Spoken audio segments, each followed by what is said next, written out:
the real interest rate. What was the inflation rate that just came out? What was it, 6.8%? Oh, and what is the Fed rate? Oh, near zero. So what am I, stupid? You got negative interest rates. So this is a whole scam.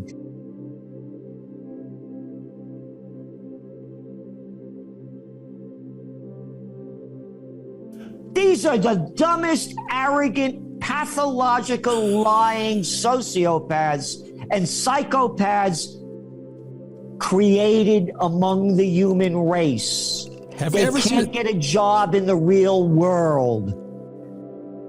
It's about what you see coming in the future, and please don't be politically correct. You know, I mean, so what do you see happening, Gerald? Well, they're going to be raising interest rates on the economic front. And of course, you know, they're saying that they, you know, at the end of, middle of December, they were saying that, well, they're not going to raise them until mid-March, or mid-year rather. I see it happening earlier. And when I was on your show the last time, it was back in September, I said, what a bunch of baloney this is. They're shooting at this crap that, oh, inflation's only temporary. And then it went to transitory. So they were either too stupid to know where it was going, or they knew where it was going, and they're artificial, which I believe they did, and they're artificially keeping the cheap money flowing in, because when interest rates go up and the cheap money flow stops, the economy is going to go down and the equity markets are going to crash. Yes. Look at the insider trading. They're selling out now big time. It's like $69 billion. Meantime, stock buybacks are hit at all-time high because they're getting the money for nothing, buying back the stock so it looks like there's less of them available, and keep artificially pushing the prices up. Look at merger and acquisition activity, all-time high, cheap money. When you look at the real interest rate, what was the inflation rate that just came out? What was it, 6.8%? Oh, and what is the Fed rate? Oh, near zero. So what am I, stupid? You got negative interest rates. So this is a whole scam, because these liars, these little freaks, the central banksters, were BSing us for how many years? That when inflation hits around 2%, we will be raising interest rates. 2%. Oh, what happened today? What's the number that came out? Wholesale price measures rose 9.6% in November. The fastest pace on record. This is a crime syndicate. It's Christmas time coming up, right? Right. There was a story about a person by the name of Jesus Christ. One day, he drives the banksters out of the temple, the money changers, the Goldman Sachs gang, the J.P. Morgan Chase bandits. Oh, J.P. Morgan Chase, you mean the one that rigged the precious metals market and only got fined $900 million? Oh, yeah, those banksters. Nothing has changed. And by the way, 3 days later, he's up on the cross. So you don't screw with the banksters. It's amazing we're still alive here. Yeah, I know. It really is. It is. No, this is criminal what's going on in America. It's a crime right in front of our eyes. Right. Oh, you're too big to fail. Hey, we screwed all these people with subprime mortgages, derivatives deals, all this crap, and now we're losing money? Give it back to us. Okay, so what did the Federal Reserve do from 2007 to 2010? Oh, they only pumped in $29 trillion into the system for the banksters. It's the banksters, the drug dealers that people call Big Pharma, the military-industrial complex that Dwight D. Eisenhower warned us about, and high tech. They're running the country. They're running the world. This 2022 is a pivot year. It is a pivot year. And if people are hoping that it'll be more like yesterday, I think we're in serious trouble.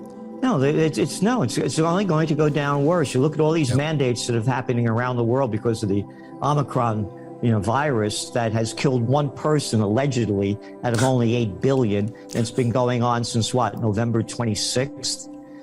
So again, the fear that they're spreading, business travel, international travel between New York and overseas was down only 77% from the end of November to the middle of December, down 77%. And now all the lockdowns, if you're not vaccinated, you have no freedom in Austria and Italy, now in Germany coming up, Czech Republic, one place after another. How could the markets keep going up? So for 2022, again, I do not give financial advice. Neither do I I. have to make that very clear, or else they come after me. Right. Is GSB, gold, silver, and Bitcoin. And they're going to go down when interest rates go up, but the economy is going to go down too. So they're going to go down temporarily, and then they're going to escalate very rapidly as people realize how bad it is. And the only thing that's keeping people from seeing, again, we talked about inflation rate, how many people are median household income had its biggest decline ever in 2020. What's the facade that's making it look like everything is okay are the equity markets.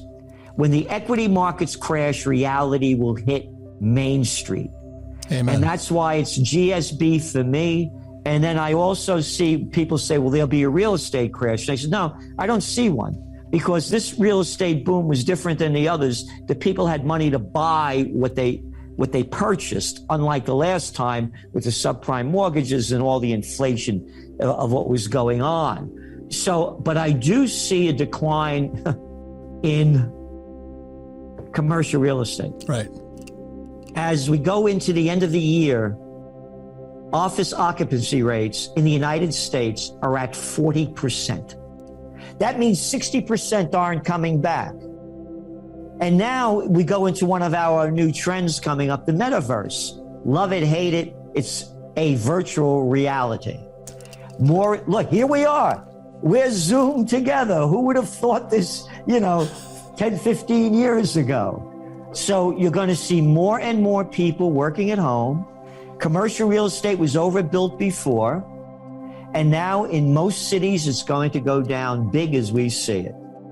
The metaverse, by the way, are going to have a lot of opportunities. One of the big ones being online education, because the education system we have now stinks. It was invented by the Prussians at the beginning of the industrial age. Now we're going to the metaverse age.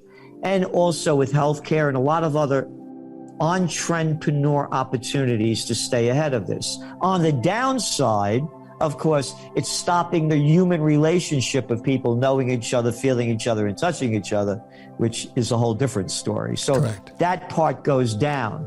But again, going back to the occupancy rate, hotels, restaurants. Oh, why am I going to send? You don't have to do business travel. I could save money here. I don't need 8 floors in this skyscraper. All I need are 3. So they're going to be saving money on that. Another big one to look at is simplicity. Everything has become too complicated, talking about high tech. Again, guys like us, I remember driving a stick shift, Yeah. And why do I got all this crap on this, on the dashboard that when it breaks, it costs several $1,000s to fix, and you don't need it? You're going to start seeing things going back to simplicity for smart companies that are going to take advantage of it. A lot of things became too high tech. Another big trend to look at is the one going on in China. As we talked about the supply chain disruptions and how it drove up inflation, what's going on in China? Dual circulation policy. Yeah, we're going to keep exporting things, and we're going to make sure the yuan stays low so our products seem cheap. But we're also at $1.4 billion. We want the people to buy made in China, dress made in China, sing made in China, be made in China.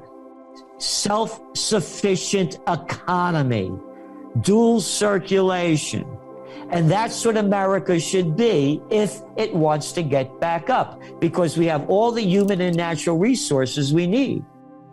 We wouldn't have a supply chain disruption. Here I am in Kingston, New York, where the Gantt shirt factory used to be and shoe factories and everything. Now, everything comes from overseas. So the smart nations are going to be as self-sufficient as they can be. Amen.